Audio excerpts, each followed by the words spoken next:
अनंत जन्मों का पुण्य प्राप्त हो जाता है। अभी आप शास्त्री जी के मुखारविंद से बड़ा सुंदर प्रसंग सुना। ये कोई कहानी किस्सा नहीं है। किसी से वहां पर लेटे हुए थे, गुरु जी के साथ में भयंकर नाग ने आकर के कहा। जब वो पास में आने लगा तो गुरु जी ने कहा, नागराज कैसे आ रहे हो?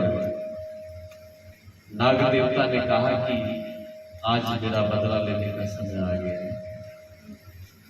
इसने पीछे के जन्म में मुझे काट करके मुझे मारा था, मेरी हत्या की थी।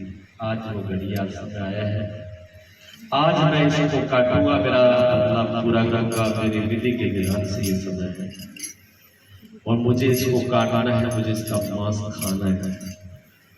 गुरुदेव ने कहा, तुझे काटना है मांस ही तो खाना, मांस मैं तुझे अपने हाथ से खिलाऊंगा काटना।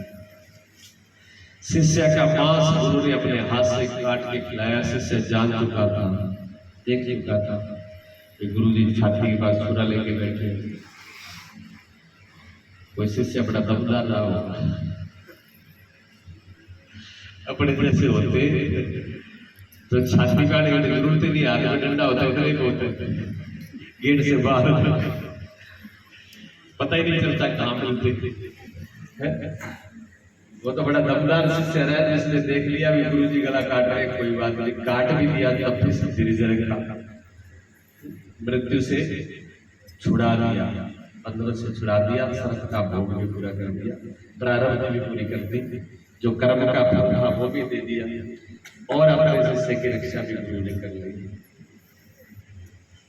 ये शिष्य की रिश्ता, गुरु तो समर्थ है, गुरु समर्थ है, लेकिन शिष्य में अगर रिश्ता नहीं है, श्रद्धा नहीं है, विश्वास नहीं है, प्रेम नहीं है, बड़ी हालत खराब आज के दिन।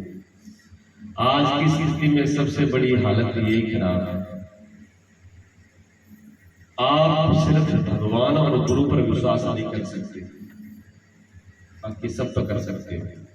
आप चोर पे विश्वास कर सकते हो, बदमाश पर विश्वास कर सकते हो, परिवार पे विश्वास कर सकते हो। जब ऑपरेशन कराने के लिए जब ऑपरेशन क्षेत्र में जाते हो, आपको पता है डॉक्टर के पास छुरी, जब ऑपरेशन करेगा तो काट बाड़ करेगा, बिना काट बाड़, बिना छुरी, बिना कैंची, बिना हथियार के हो जाएंगे क्या उसमें हथियार नहीं होता? आपको पता है काटेगा बढ़ेगा सब कुछ। उसको पैसे भी देते हो, 10 खत पहले करा लेता है, लिखते हैं आप कुछ हो गया तो तुम जिम्मेवार हो, आप लिखते हो, 10 कर देते हो, मर गए तो मारो, जी गए तो मारो, ऑपरेशन करो, रुपया भी देते हो। ऑपरेशन सेंटर के अंदर आपके परिवार का, आपका घर का, आपका दोस्त, आपका मित्र, आपका भाई कोई भी नहीं रहता है। सिर्फ डॉक्टर होते हैं और डॉक्टर की टीम होती है और आप होते हैं, और आपको बेहोश कर दिया जाता है। जिसका वहां ऑपरेशन हो रहा है उसको बेहोश कर दिया जाता है, घर परिवार का पास में नहीं है, पता नहीं क्या करेगा, कौन सी नाड़ बांटेगा, कौन सी काटेगा, कौन सी निकालेगा, भरोसा नहीं करते हो। उस डॉक्टर पे तो भरोसा है, लेकिन भगवान पर, गुरु पर भरोसा नहीं है। कहने की बात अलग होती है, भरोसा करना अलग होता है।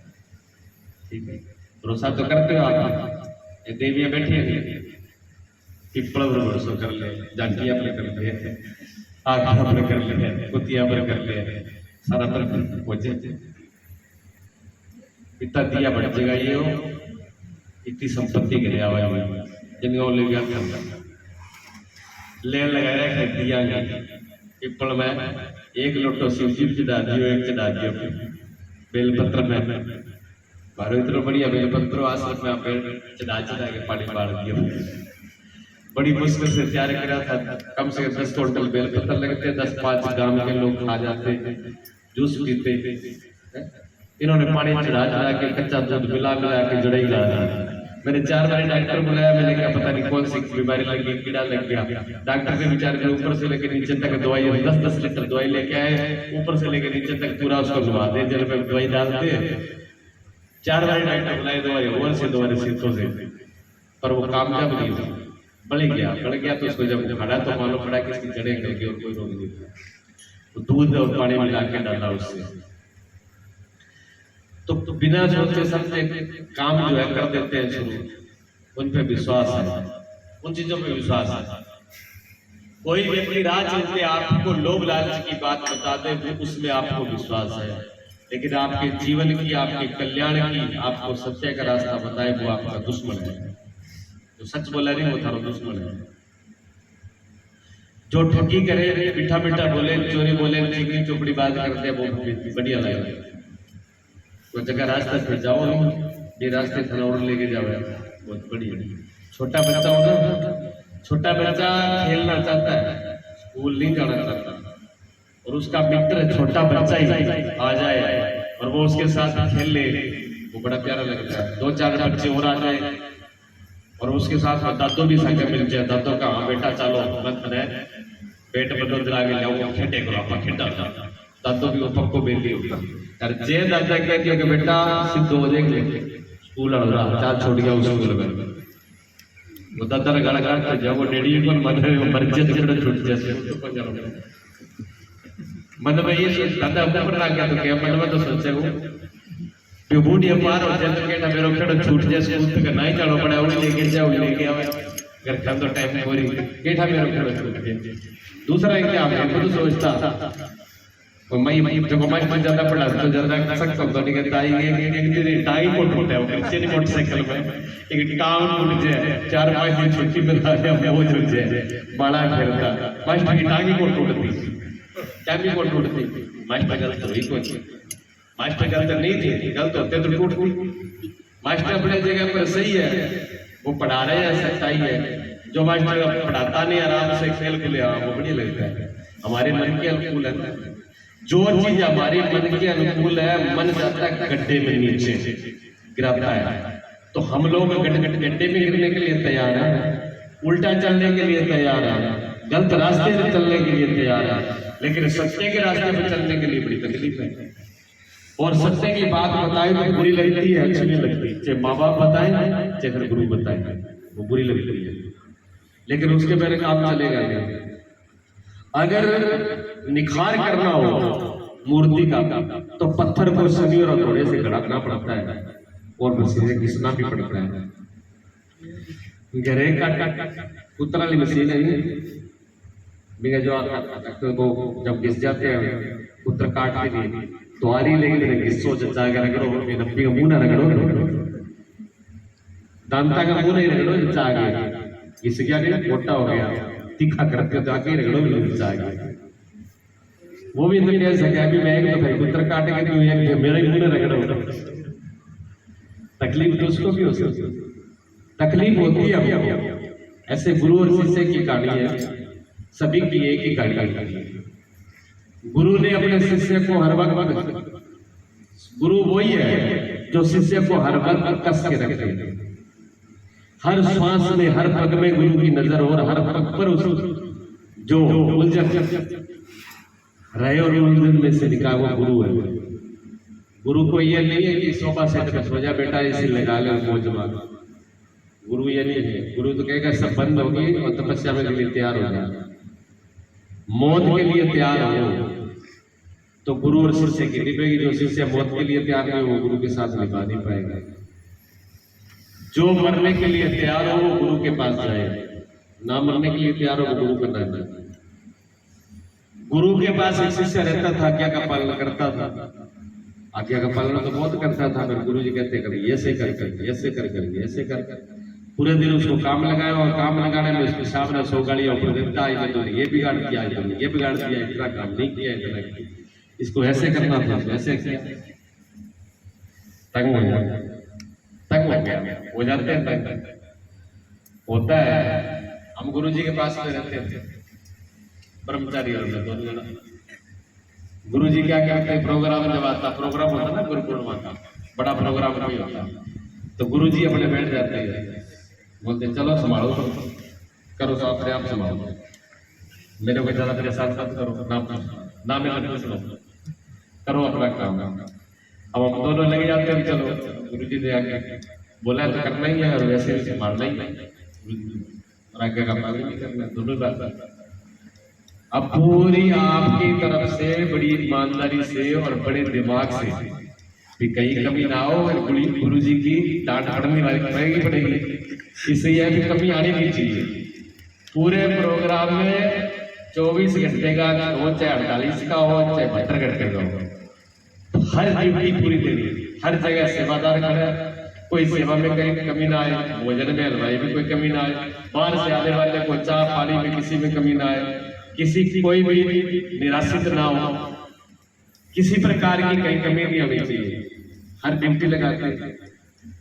एक से 150 लड़के 200 लड़के होते हैं, उनमें छोरियां भी होती हैं, छोरियों की टीम अलग होती है। सुलोचना बैठी है, सुलोचना 30-40 लड़कियों को तो सुलोचना संभालती है उस टाइम में, अभी बैठी होगी। पूरी टीम को मैं संभालना पूरी निगरानी के साथ। अच्छा 150 लड़कों को कमांडेंट मैं खुद करता था, ब्रह्मचारी का अलग रहता था। 150 लड़कों को मैं खुद ही संभालता था। क्या करना, 5 आदमी जो थे बुजुर्ग आदमी सुलझे हुए जिंदगी में, जिन्होंने 100-20 ऐसा करे हुए, ऐसे आदमी 5 बुजुर्ग आदमी खड़े करते थे, भी ऊपर देखभाल रखे, कोई बच्चा गड़बड़ ना करे, आने वाले के लिए कोई मतलब बड़े प्रेम से उनको स्वागत के साथ बुलाया जाए, बिठाया जाए, ये व्यवस्था करते थे। उसके बाद में चाय वाले 5 आदमी अलग है, पानी वाले 5 आदमी अलग है, जूतों की रखवाली सेवा वाले 5 आदमी अलग है, बर्तन वाले अलग है, चाय बनाने वाले अलग है, परसने वाले अलग है, बर्तन उठाने वाले अलग है, झाड़ू पोछा वाले अलग है, बिठाने वाले अलग है। मतलब सब 5-5 लड़के अलग अलग है अपनी जगह पर। अगर उनमें से कोई जा रहा है 1-2 तो वो पूरी ड्यूटी को अपना जाके नहा धो के आ जाए, लेकिन 4 आदमी वहां पर खड़े रहे। तो इतनी व्यवस्था थी। इतनी व्यवस्था होने के बाद में सब लोग कहते थे बहुत बढ़िया भोजन था, बड़ा बढ़िया प्रोग्राम हुआ, सारा कुछ अच्छा हुआ।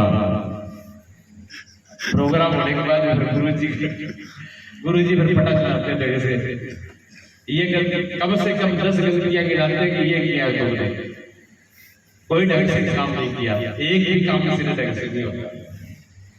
एक दिन हमने गुरु जी से कहा, ब्रह्मचारी जाते थे वो तो जा दोबारा भाग जाते और जा फिर बोलते ही नहीं थे, साइड में हो जाते थे।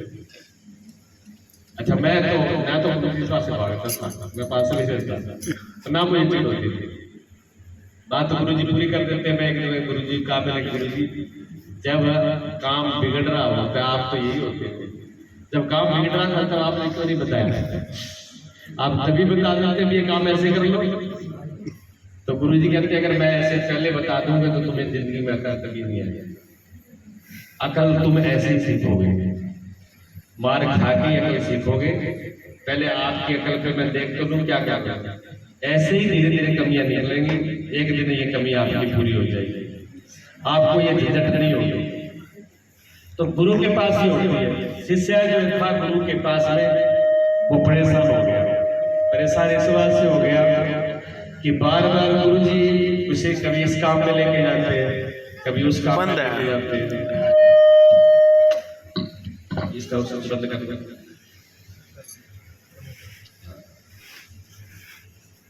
तो एक दिन उनको पानी लेने, तब नल टूटियां नहीं होती थी, मोटरें नहीं होती थी।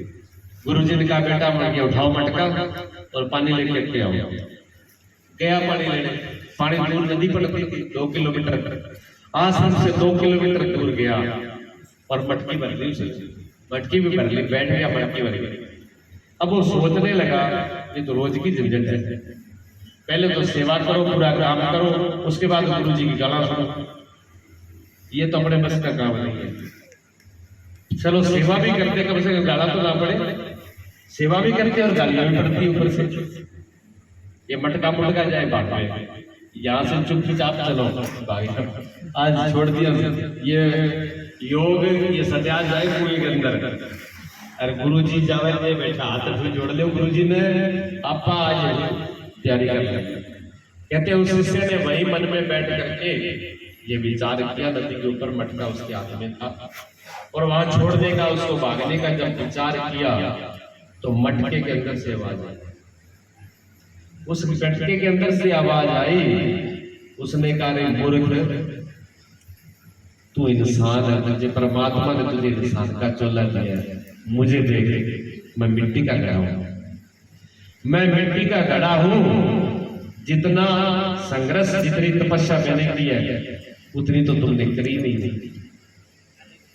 मेरे को जब लेके आया था कुमार तो खड्डे में से निकाल के ले आया था। फिर निकाल करके उसने मेरे को कूटा, मेरे में कंकरे थे, मैं मोटा मोटा था, मेरे को कुटाई करके फिर उसने मुझे छान करके फिर उसने मुझे गीला किया, और गीला करके रात भर मैं सर्दी के अंदर उस पानी में पड़ा रहा, और सुबह उठ के उसने मुझे लाते मार मार के लाते मुझे उसने बिल्कुल एक जैसा कर दिया। फिर लातों से नहीं सुना, फिर हाथ में लेके हाथ मार मार के ऐन मुझे मुलायम कर दिया। मुलायम करने के बाद में फिर मुझे उसने चाक पे चढ़ा करके फिर मुझे उसने बिठाया, अंदर से हाथ रुका, फिर ऊपर से ठुकाई कर करके और फिर मुझे तैयार करने के बाद में फिर मेरे को धूप में रख दिया। मैंने बहुत धूप झेली। जब मैं सूख के तैयार हुआ तो मैंने सोचा मेरा पीछा छूट गया, पर जब मैंने सोचा कि जब से पीछा छूट गया उसी दिन मेरी सबसे बड़ी परीक्षा की घड़ी आई। उसी दिन उस कुम्हार ने पकड़ के मुझे आग के आवे में भेद कर दिया, और मैं उस आग में तपा मन तो मेरा भी करना था छोड़ के भाग जाऊं, लेकिन भागने का उपाय नहीं था। उस आग में तप करके 7 दिन तक उस अग्नि के अंदर उसने मुझे जलाया। 7 दिन बाद में अग्नि धीरे धीरे ठंडी हुई। 15 दिन बाद मुझे निकाला, और निकाले करके जब मुझे बाहर लेकर के आए तब मेरी कीमत का पता चला कि मेरी कीमत क्या है। आज मेरी कीमत है, मेरे अंदर जो जल भरा जाता है उस जल को पी करके सब बड़े शांत होते हैं, तृप्त होते हैं। आज मेरा मूल्य बना। मैं एक मिट्टी का घड़ा होकर के इतना संघर्ष करके भी भागा नहीं, घबराया नहीं, और तू एक इंसान का पुतला, एक इंसान होकर के और गुरु की इतनी सी आज्ञा से, इतनी सी डांट से, इतने से तब से भागना शुरू कर दिया। तुम महामूर्ख है। तो कहते उससे हाथ जुड़े, उसने कहा तेरा लाख लाख शुक्रिया दे, तूने मुझे बचा दिया, नहीं तो मैं भाग ही जाता। ऐसे ही इस जीवन के अंदर जो आदमी दुख से घबरा जाता है वो इस रास्ते पर ही चलता था। परमात्मा के सत्य के रास्ते पर चलने के लिए दुख से नहीं घबराना होता, दुख को हृदय से लगाना होता है। हर दुख, हर संघर्ष उसको जीना सिखाता है, वो परिपक्व होता है, उसकी कीमत बढ़ती है। लेकिन दृष्टि विधायक सीधी होनी चाहिए। दृष्टि दृश्य है, रास्ता जो मंजिल है, मंजिल का रास्ता सही होना चाहिए और दृष्टि मंजिल पर होनी चाहिए। यानी लक्ष्य आपका बिल्कुल सही होना चाहिए और रास्ता आपका बिल्कुल सही होना चाहिए। फिर चाहे तूफान आए, चाहे आंधी आए, चाहे दुख आए, चाहे पीड़ा आए, आपका जीवन धन्य हो जाओगे। मंजिल पे पहुंचोगे आप, धन्य हो जाओगे। अगर आपका लक्ष्य ही गलत है, रास्ता ही गलत है, दुख झेल रहे हो।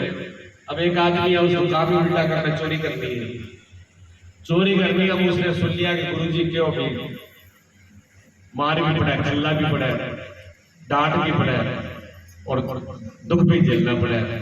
अब चोरी करके खल्ला खा लिया तो क्या गुरुजी क्यों, तो खल्ला तो पड़ी सी। चोरी में जो खल्ला पड़े उसकी कोई वैल्यू नहीं है, वो रास्ता ही सही नहीं है। आप चोरी नहीं, आप सच्चाई के रास्ते पे चल रहे हो, फिर आपको बुराई मिल रही है। लोग पता क्या कहते हैं, क्या गुरुजी भलाई करा है तो जल्दी बुराई मिला है, जब वो भला करा है फिर ज्यादा बेहतर है, और जो अच्छा बुरा करते हैं उनको कोई बुलाता ही नहीं, मतलब उनको तो छोड़ो, उनका क्या होगा। जो भलाई के रास्ते पर चले और उसकी बुराई हो और फिर वो प्रसन्नता से चले, खुशी से चले, उसका चलना होता है। यही तो उसकी परीक्षा है, यही तो उसकी धैर्य का नाम माप लिया जा रहा है, तभी तो उसको मालूम पड़ता है। हम सोचते हैं कि हमारी भलाई का हमको ताज मिल जाए, मेडल मिल जाए, बहुत बड़ा कोई सर्टिफिकेट मिल जाए, ईमानदार आदमी सबसे बड़े तुम्ही हो, नहीं मिलेगा। कोई बोलते हैं देना भी नहीं चाहिए, आज तक किसी को नहीं मिला। ईमानदारी के रास्ते पे चल रहे हो, आपको पता होना चाहिए मैं ईमानदारी के रास्ते पे चल रहा हूँ। आपकी नियत सही हो, आपका लक्ष्य सही हो, उसके बाद में उसके बदले में कुछ भी नहीं चाहना। अगर भलाई के बदले में, अच्छाई के बदले में कुछ अच्छा करके अगर आपकी मन में इतनी भी भावना है कि दूसरा मुझे आदमी थैंक यू बोल दे, धन्यवाद बोल दे, तो कोई मतलब नहीं उस भलाई का, उस भलाई का कोई मतलब नहीं। उसके बदले में आपने इतनी भी चाह करी, कोई बढ़ाई कर दे, कोई इनाम दे दे, कोई झंडा दे दे, कोई मेडल दे दे, तो आपने जो कर्म किया भलाई का वो धूड़ है, मिट्टी है। हाँ, आप कर दो और उसके बाद कोई कर रहा है उससे आपका कोई लेना देना नहीं है। अगर कोई भलाई कर रहा है, आपकी बढ़ाई कर रहा है, तो आपका कोई लेना देना नहीं है, तो कोई बात नहीं, तब आपका पुण्य आपके पास है। अगर आप उसके बदले में आपने कुछ भी चाहा तो आपकी भलाई खराब हो जाएगी। इसलिए पहले कहावत थी कि नेकी कर कुएं में डालना। नेकी करके कुएं में डालने का मतलब यह था कि भलाई करके भूल जाओ आपने भी भलाई किया। आपके दिमाग में नहीं होना चाहिए फतून की मैंने भलाई किया। अगर ये हमारे दिमाग में भरा हुआ है तो वो भलाई बेकार हो गई। परमात्मा ने ये जीवन दिया है, ये जीवन अमूल्य है। इस जीवन को सही तरीके पे लगाओ। इसके बदले में आपको बुराई मिल रही है, निंदा मिल रही है, गाली मिल रही है, अपमान मिल रहा है, प्रसन्नता से सहन करो, तब इस जीवन का निखार आएगा। इसके बाद में जो इसका फल मिलेगा दुनिया से नहीं, किसी देवी देवता से भी नहीं, जो उस परमात्मा से फल मिलेगा उसकी कोई कल्पना नहीं कर सकता। वो हाथों में नहीं आता है और जबान में नहीं आता है। परमात्मा जो फल देता है वो ना किसी की जबान में आया है, ना किसी के कान में आया है, और ना किसी के पैरों में आया, और ना किसी की हाथ में आया है, और ना किसी की आंख में आया है, और ना ही किसी दिल और दिमाग में भी आया है। दिल दिमाग से ऊपर की बात है, दिमाग और आंख और इंद्रियों और शरीर से ऊपर की बात है। हाथ पांवों के अंदर वो समाता नहीं है। जो परमात्मा देता है फल, वो आज तक कोई आपको झोली में नहीं दे पाया। सारी झोलियां बिखर जाती है, तुम्हारा होना भी बिखर जाएगा जब वो बरसता है। परमात्मा बरसता है। आप और कैसे भी पानी को पैदा कर लो, ट्यूबवेल लगा लो, मोटर लगा लो, कुएं से भर लो, आप उसको कंट्रोल कर लोगे। आपके गांव घर पे अगर 10 ट्यूबवेल है, आप 10 ट्यूबवेल का पानी भी कंट्रोल कर लोगे।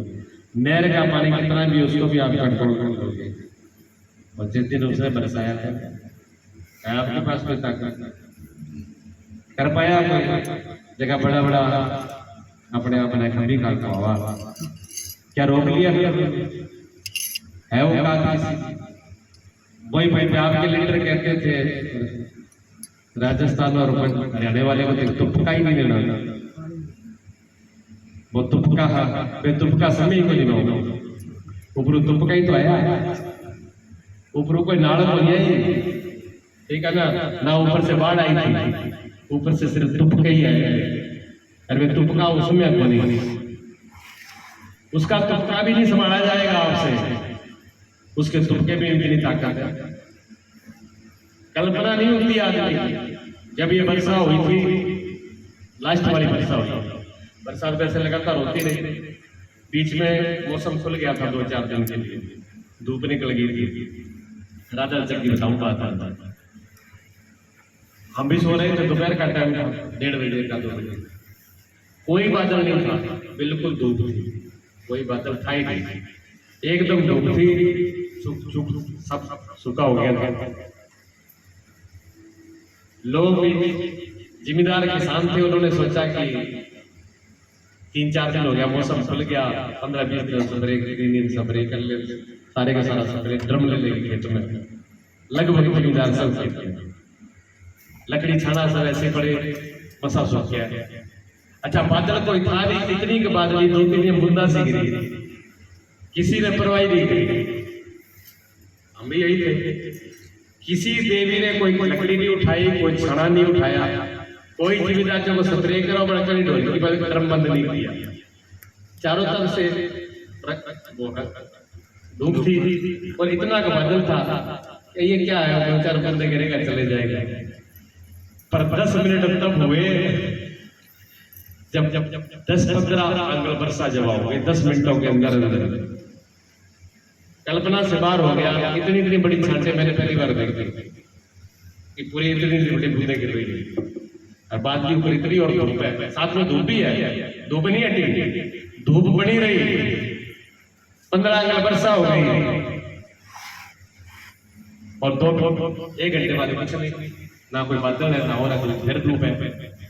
अब सबको धोखा हुआ, खेत वालों को भी धोखा हुआ, जिन्होंने लकड़ी छाने दे रखी उनको भी धोखा हुआ। क्या ये समझ से बाहर हो गया।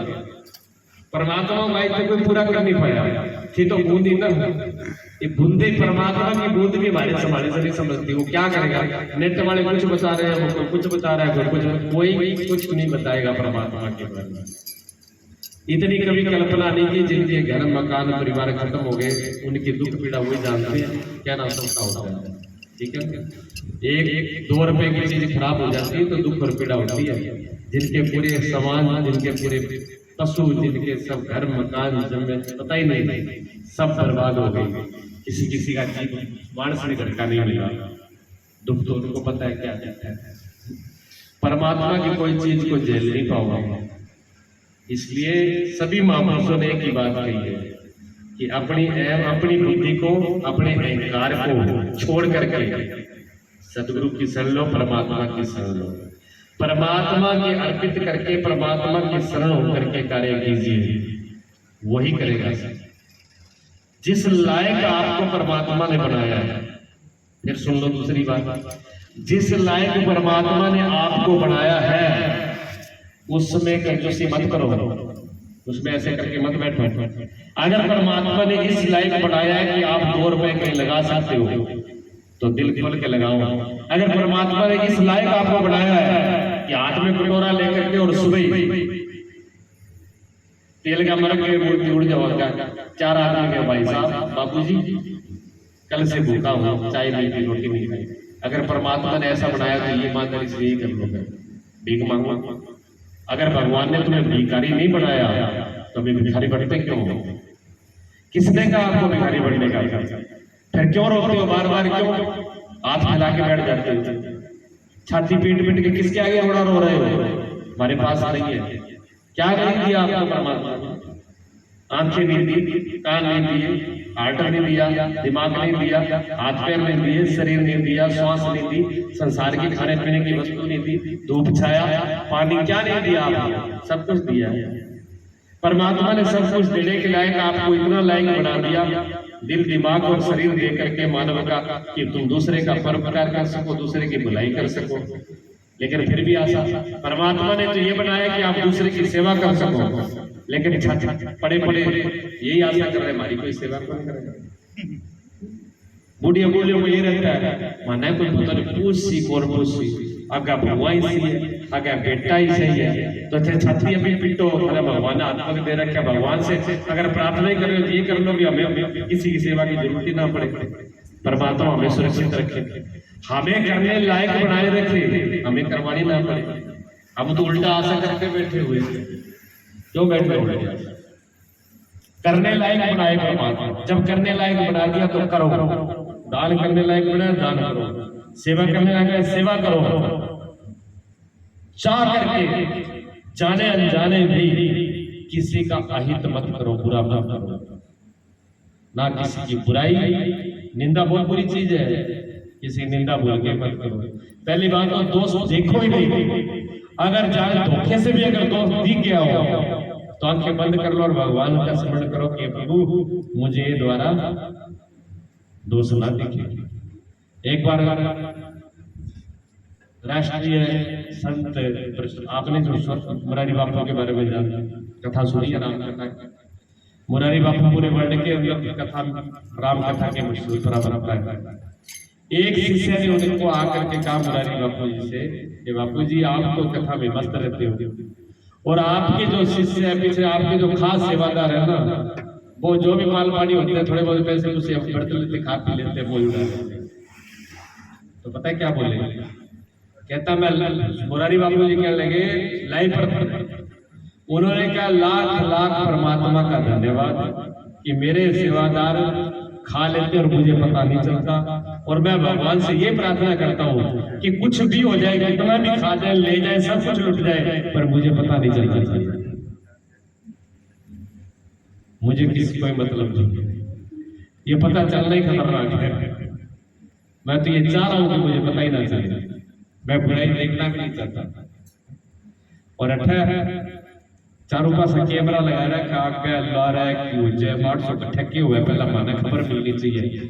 आपके कहीं पड़ोसी है, पड़ोसी ने दूसरे गांव की फलाना क्यों हुआ, मैं कट सो रही हूँ, पुलिस वाला किया गया, मेरे कोई लड़ लेना कोई नहीं है, पुलिस वाला क्या भी आया, के बात हुई, के घटना हुई, जो पूरा विश्लेषण बैठ गए कि छोरा छोरी को ब्याह कर लिया, आपकी मर्जी, अच्छा फलाना छोरी फलाना छोरे ब्याह कर लियो तो थे कौन करियो, ठेकी गौर की मर्जी कर लिया, बाप की मर्जी कर लियो, पेट्रोल पिटा क्या हो जाएगा। जिंदगी इसलिए नहीं मिली है, ये जिंदगी दूसरों की बुराई देखने के लिए नहीं मिली है, ये अपने बुरा जो देखते तो मैं चला, मुझसे बुरा ना कोई, जो मन खोजा अपना तो मुझसे बुरा देखने का दुनिया में कोई बुरा नहीं है, बुरा अपना मन है, सुधार अपने मन का करना है, संभालना अपने मन को है। अपने मन को पवित्र कीजिए स्मरण के द्वारा। मन कैसे पवित्र होगा? स्मरण से, स्मरण करके नाम जप से, परमात्मा के नाम से, जो गुरु ने नाम दिया उस नाम से मन पवित्र होगा। बुद्धि किससे पवित्र होगी? बुद्धि किससे पवित्र होगी? बुद्धि पवित्र के दो रास्ते हैं। बुद्धि पवित्र का पहला रास्ता है सुविचारणा, अच्छे विचार, विचार अच्छे पैदा हो, बुरे विचार बुद्धि के अंदर नहीं आने चाहिए, अच्छे विचार उत्पन्न हो। उसके बाद में ध्यान, बिना ध्यान के चित्त और बुद्धि पवित्र नहीं होगी। विचार सभी शांत होंगे जब ध्यान करेगा, कोई मेडिटेशन करेगा, ठीक है। हाथ कैसे पवित्र होंगे? हाथ पवित्र कैसे होंगे? सेवा से। हाथ और पैर आपके पवित्र होंगे सेवा से, ठीक है। आपका धन कैसे पवित्र होगा? बिना दान के आपका धन पवित्र नहीं होगा। आप जो भी धन कमाते हो उसमें पाप होता है। अगर आप व्यापार कर रहे हो तो थोड़ा बहुत झूठ जरूर होता है, उसमें झूठ होता है। और उस व्यापार के अंदर अगर आपका कमीशन नहीं है तो व्यापार है किस बात? उस व्यापार में आपका कमीशन होता है। इसलिए व्यापारी को बोला है कि 10% व्यापारी को दान करना ही चाहिए, ये शास्त्र में। जो व्यापार करता है, जो आप कोई भी काम करते हो, खेती का काम करते हो, क्या आप दवाई नहीं डालते? क्या आप ट्रैक्टर नहीं चलाते? क्या आप खेत में जाते नहीं हो? क्या आप साधन नहीं चलाते? कितने जीवों की हत्या करते हो? उन जीवों का जितना हत्या करा उसका परिणाम क्या होगा? क्या उससे काम नहीं, सुधार नहीं करना पड़ेगा? उससे भी तो उधार करना होगा। तो हर जगह मुझसे पाप होता है, और पाप से बिना शुभ कर्मों के उससे उधार नहीं होगा। इसलिए अपनी कमाई में से उसका हिस्सा देना ही पड़ेगा। आप अपने माता पिता की सेवा करेंगे, आप अपने बड़ों की सेवा करें, आप दुखियों की सेवा करें, मरीज की सेवा करें, किसी महापुरुष की सेवा करें, आप गौ की सेवा करें, किसी की भी सेवा करें। सेवा आपके जीवन में जरूरी है, पहली बात। दूसरी बात, माता पिता से बड़ा नफरत रहती है। आज के बच्चा हो बना बूढ़ा बड़े ज्यादा ही लड़की रहती गई नहीं रहना चाहिए। अगर आप सेवा नहीं कर सकते तो आपको लज्जी भी नहीं रहनी चाहिए। आपको लज्जी करने का कोई अधिकार नहीं है। अगर आप सेवा करते सकते हैं तो करिए, जिस भी हालत उस हालत में करिए। अगर नहीं कर सकते तो कम से कम शांत रहिए, बोलने का अधिकार नहीं है। क्योंकि जो कुछ उन्होंने आपके लिए कर दिया वो आप चुका नहीं पाओगे। चुकाने का आपके पास कोई उपाय नहीं है। एक उपाय है उनकी सेवा और उनका सहन करना। अगर वो नहीं कर सकते तो कम से कम शांत होकर रहिए। लेकिन लेक्चरार करने की जरूरत नहीं है। 100 लेक्चरार करेंगे क्या फायदा? भला हुआ कुछ कोई भला नहीं होगा। अपना समय और अपनी शक्ति का नष्ट करना है। अपनी समय और अपनी शक्ति का नष्ट न करें। और सहनशीलता सबसे बड़ा तप है। सबसे बड़ा तप क्या है? सहनशीलता। सहनशीलता अगर आप किसान लोग हो, ऐसी कोई कौन सी चीज है जो बिना सहन शक्ति के पैदा होते हैं। एक बीज जो है वो वृक्ष बने, एक वृक्ष पैदा करते हो आप, नरमा उगाते हो, गेहूं उगाते हो, और भी जो फसल उगाते हो, जो उसमें बीज बोलते हो, क्या वो बीज मिटता नहीं है, मरता नहीं?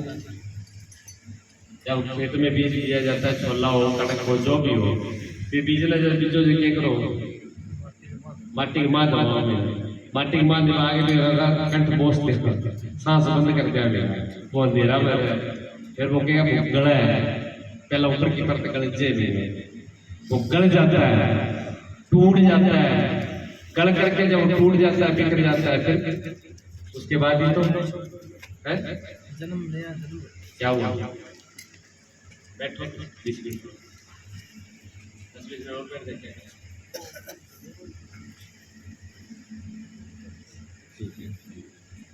बोलिए सतगुरुदेव। तो उसमें सहन करना होता है। आदमी को बीज से भी सीख लेना चाहिए, किसान को किसान से सीख लेना चाहिए भी हम किसान ही कर जना